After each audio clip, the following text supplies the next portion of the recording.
Olá, meu irmão e minha irmã, eu sou o Padre Marcelo, da Diocese de Taubaté. Hoje é dia 2 de maio de 2022 e vamos lembrar o que ouvimos ontem na missa, terceiro domingo do tempo pascal. No Evangelho, Pedro, que estava nu na barca, pescando peixes novamente, se lança vestido ao mar quando ouve que Jesus está por ali.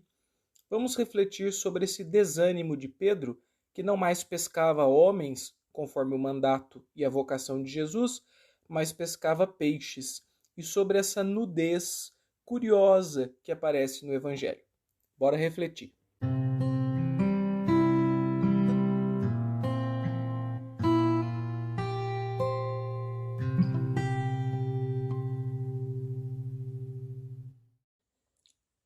Há então dois aspectos para nós refletirmos a partir do Evangelho de ontem.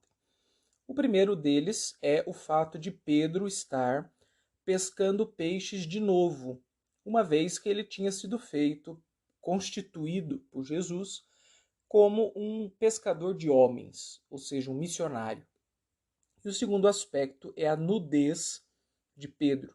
E articulando essas duas coisas, a pescaria e a nudez, vamos pensar alguma saída da nossa fé para o desânimo, e inclusive para o desânimo da própria fé. Então, primeiro ponto, o que fazia Pedro pescando? Ao que parece, Pedro não estava muito convencido da ressurreição. É claro que ele havia experimentado já a presença do ressuscitado por 2 vezes.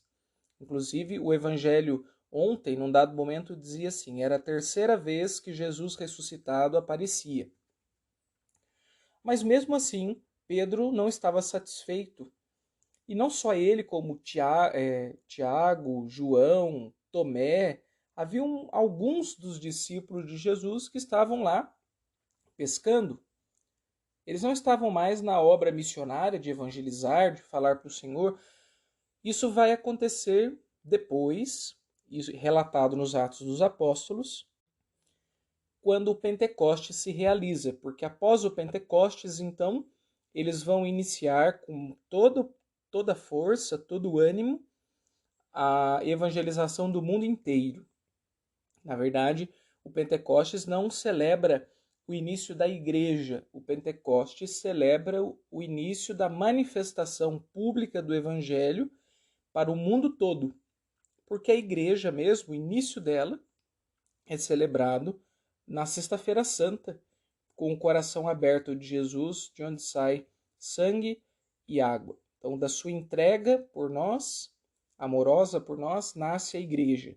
Isso está num documento do Papa Paulo VI chamado As Solenidades Pascais. É o nome do documento. Pascalis Solemnitatis, em latim.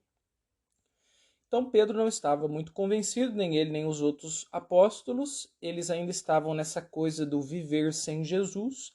Havia uma espécie de desânimo que os abatia, naturalmente. Uma coisa é você estar junto com o seu mestre, que te incentiva, que te cobra, que no fundo te inspira. E outra coisa é você estar na ausência dele. Ele aparecer eventualmente, porque Jesus ressuscitado aparece ali, mas começa a aparecer eventualmente.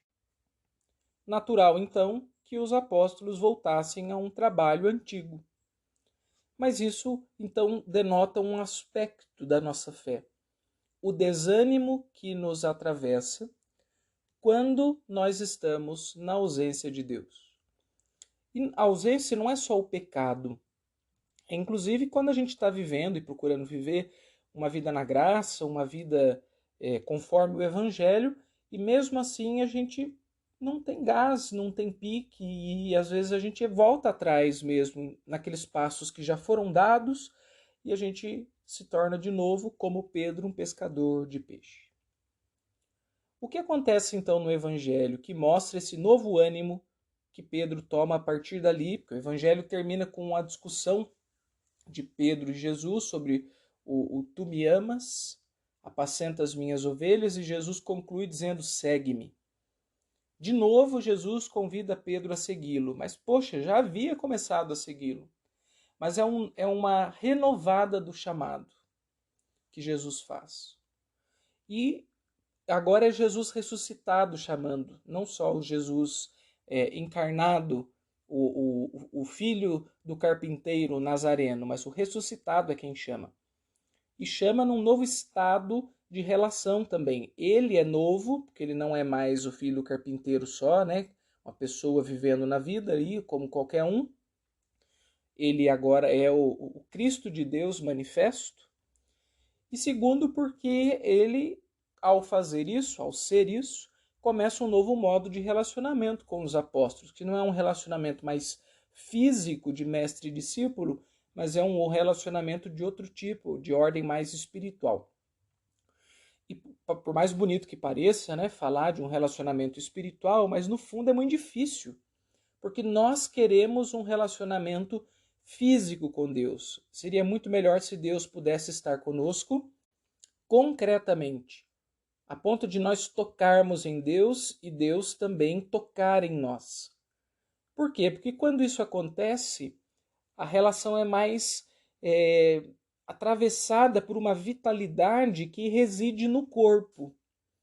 Um exemplo bem concreto disso é quando a gente reza.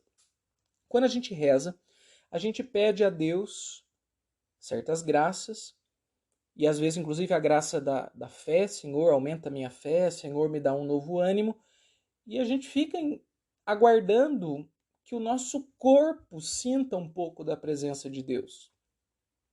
É claro que a gente não pode, isso aí nos ensinam os autores espirituais, buscar viver só das sensações da oração, que seria uma espécie de luxúria espiritual, em que eu procuro apenas sentir coisas enquanto eu rezo. Mas como eu sou ser humano dotado de corpo e toda a minha vida acontece no meu corpo, eu também preciso que às vezes o meu corpo, na oração, se sinta tocado, se sinta animado. Ou seja, mesmo que Jesus ressuscitado seja assim espiritual, mas ele também é de carne, porque ele mesmo diz: colocai a mão nas minhas feridas e no meu lado, sou eu mesmo. Um fantasma não tem carne e ossos, como vedes em mim. Inclusive ele pede pão, ele pede peixe, ele come peixe, como aconteceu na cena do evangelho de ontem. Ele está ali concreto, e não só concreto, como ele prepara também, ele assa peixe para os apóstolos. Os apóstolos pescam, mas ele é quem prepara esse peixe e oferece para eles. Daí vem a nudez de Pedro. Por que Pedro estava nu na barca quando Jesus apareceu na margem?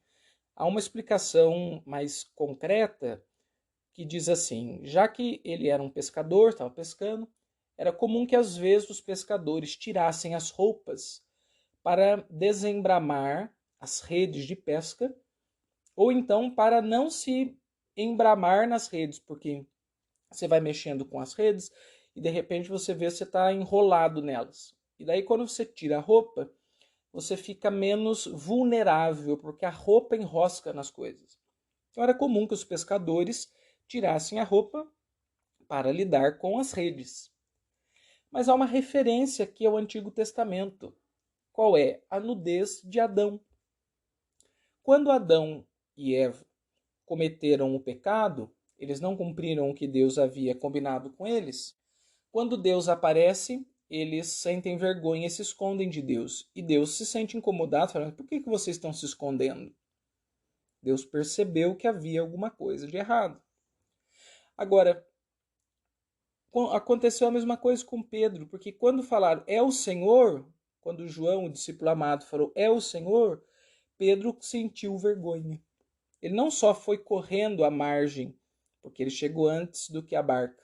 Aí ele pôs a roupa, pulou e foi para a margem. Mas há aqui essa referência de Adão que se esconde do Senhor. Porque ele tem vergonha, porque ele não estava pescando homens como Jesus pediu. Ele não estava trabalhando pelo reino como Jesus o enviou. Ele estava na velha vida dele de pescador de peixes. Então a nudez representa isso. Um escondimento por vergonha de Deus de algo que foi combinado e não está sendo cumprido. Então, o combinado de não comer o fruto do bem e do mal, e em Pedro, o combinado de, a partir de agora, serás pescador de homem. Quando a gente não cumpre o combinado, que é o que a gente chamaria hoje de pecado. Há outras coisas que podem ser inseridas, mas o pecado, sobretudo, nós ficamos com vergonha de Deus. Porém, quando a gente não tem vergonha de Deus, é que a graça acontece. E o que explico? Não ter vergonha de Deus significa dizer, Senhor, olha, eu sou isso mesmo, eu te peço perdão pelo que eu fiz, eu não cumpri o combinado, dá-me a graça de começar de novo. Mas não se esconder do Senhor, como fez Adão ou como fez Pedro. Quando a gente não se esconde, quando a gente está nu diante de Deus, quando somos o que somos, Deus pode tocar o nosso corpo, e quando Ele toca o nosso corpo, um novo fluxo de energia espiritual corre em nós. E quando corre em nós, a vida na nossa vida e o nosso desânimo é transformado em nova festa. Então, assim, nós precisamos que Deus toque o nosso corpo, e o ressuscitado pode tocar o nosso corpo, e ele o faz por vias espirituais, a partir do espírito humano, mas a partir do espírito ele derrama energia no corpo da gente. E ele faz isso porque ele é corpo, porque a gente é corpo, e ele sabe que, como Pedro, quando a gente fica longe do corpo dele, a gente desanima. Então ele prepara para nós o peixe. Deixemos que o Senhor toque a nossa nudez e não tenhamos vergonha de sermos o que somos diante dele. Isso trará para nós muito ânimo, ânimo na fé.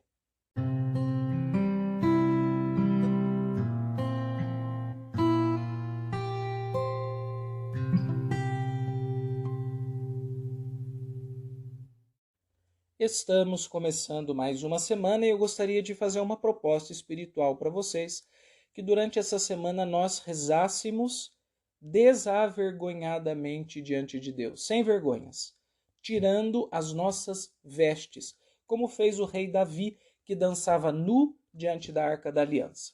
Concretamente, a proposta é a seguinte: quando você for rezar, primeiro afaste da oração todos os personagens que você cria para viver no seu dia a dia, no seu trabalho, nas suas relações, nas redes sociais, sobretudo, porque esses personagens, no fundo, são as novas roupas de Adão e de Pedro que nos fazem nos escondermos de Deus. Tire os personagens e seja você mesmo diante de Deus. É a primeira coisa. E a segunda coisa, quando você estiver rezando, esteja muito atento, porque tem um personagem que vai te rondar o tempo todo, que é o personagem da santidade. Com frequência, um certo avatar de nós mesmos, que se acha santo, vai querer pular na frente da nossa nudez, bem vestido de santidade, para dizer para Deus que a gente é bom, que a gente está pronto, que as pessoas são ruins, mas que a gente, na verdade, é maravilhoso, que o problema são os outros e que nós somos, somos aqueles que sofrem os defeitos dos pecadores. Então, existe um avatar de santidade que nos persegue e ele é perigoso, porque ele é uma veste também de Adão e de Pedro. Vamos tirar a roupa como Davi, vamos tirar a roupa como Jesus na cruz, que foi crucificado sem nada, e na nudez cristã, deixemos que Deus toque o nosso corpo e nos dê um ânimo de verdade para cristãos que não são de plástico, mas são de verdade. Uma boa semana para você e até semana que vem com mais um Ontem na Missa. Até logo, pessoal.